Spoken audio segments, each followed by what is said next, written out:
have very strong connections to Taiwan family-wise, right? Mm. Family and friends from Taiwan.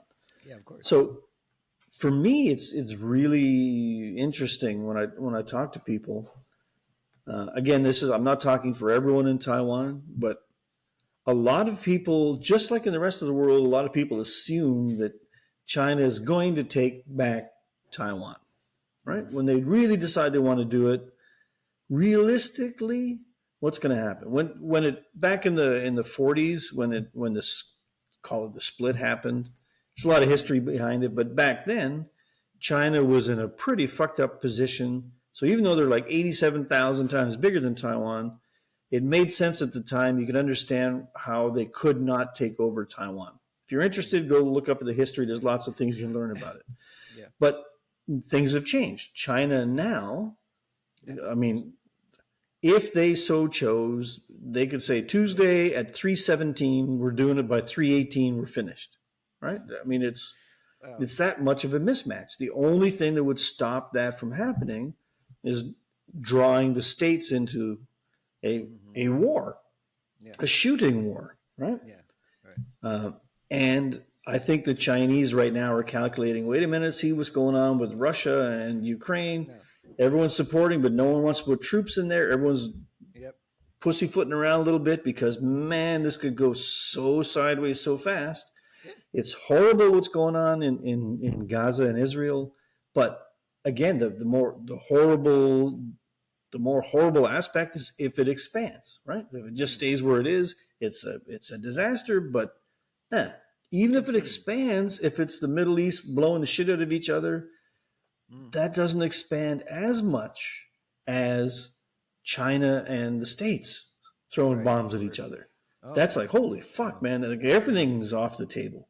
Yeah. So, what are the chances that it's going to get to that point? Mm. Somebody will blink. If China says, you know what, fuck you, man, we're taking over Taiwan, boom, what are you going to do? Mm. What is the states going to do? So when I go cycling back, I talk to a lot of people in Taiwan Mm-hmm. who feel like, you know what, if they really want to take it now, is it worth dying for? Not fighting for, dying for.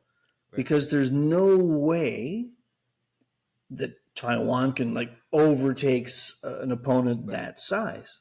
They Right. just can't. They don't even have the nuclear weapons to say, fuck you, we're both wiped off the map. It's done. So yes, they could make it very costly for China, but that's what people are saying. So what's the point? So we're going to take Right. our youngest generation and say, go into the meat grinder. They're fucking gone. And all we did was delay China for like a day or two. When really, we're kind of the same bunch of folk anyway. And what the fuck? What's the point? You know, they got nice buildings. It's not like China was 20, 30, 40 years ago. Yeah. China is more like the rest of the world. Blah, blah, blah, blah. Yeah. So when you look at all that, so when you go back to the three buses on the planet, as a Canadian, it's easier for me to say, okay, I could actually go to Dominican Republic, and it turns out, Dominican Republic, they did a deal now. They're a vassal state of China or Russia, but they're still willing to let Canadians come in and own property and hang out there and drink beer on the beach and have a good life for cheap. Mm-hmm. I could probably accept that. Oh, don't people get mad? I could probably accept that it wasn't Canada, wasn't the States that was in charge, right, of that place.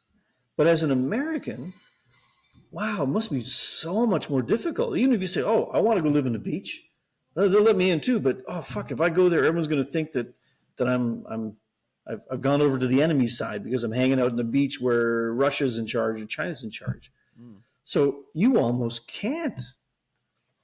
Americans, not just you, I mean, Americans almost can't, which is why the world, a chance of a war that we all at one level think it's fucking impossible. Nobody's that stupid to fucking get into nuclear war and go nuts like that. Of course not. But when you look at it a few layers down, it's like, wow, there's so many situations where you cannot accept, even if personally way deep down inside you could accept, you cannot accept.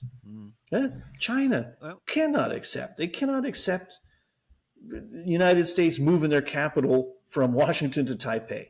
They cannot Of course accept not. that. Of course But not. deep down inside, most people in China probably don't really care Right. also enough to go That's die. true. That's Enough. true. That's the key. The key point is the people themselves in China are happy in China, or if they're not, they're coming across the southern border in the US for some reason too.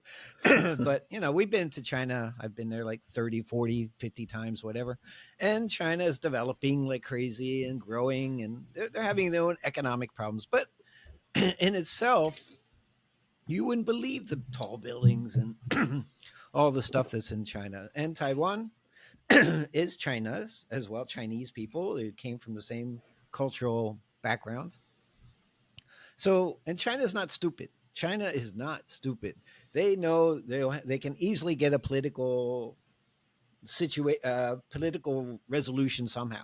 Whether they kind of push it more politically and then try to pull them in and say, okay, you are part of China, we recognize you, but you got your own sovereignty, kind of like Hong Kong was 50 years ago, you know.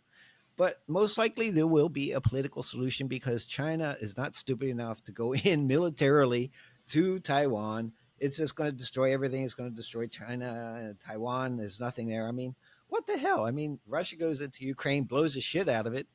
Why?